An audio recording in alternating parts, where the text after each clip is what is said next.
Assalamu alaikum. Today I am going to explain the topic which is An-Nahv. So Nahv in Arabic grammar deals with the two things. The first of all it deals with the sentence. And sentence is made up of verb, noun and particle. We have four letters Zaidun, Dakhala, Fi and Darin. To make the sentence out of these random four words, you have to put them in a particular way. The way in which these words are placed, this is the topic of Nahv.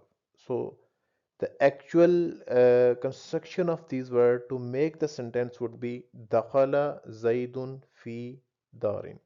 Zaid entered in the house.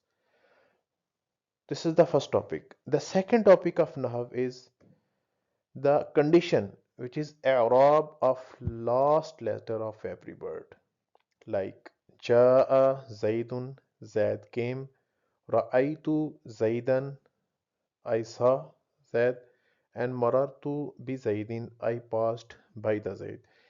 Here in the three condition, the last letter of zaid, which is dal, is changing its i'rab. In the first example it is marfu, in the second example it is mansub, and in the third example it is majroor. So what would be the i'rab of the last letter of every word? This is the topic of Nahv, and this is the second topic of Nahv.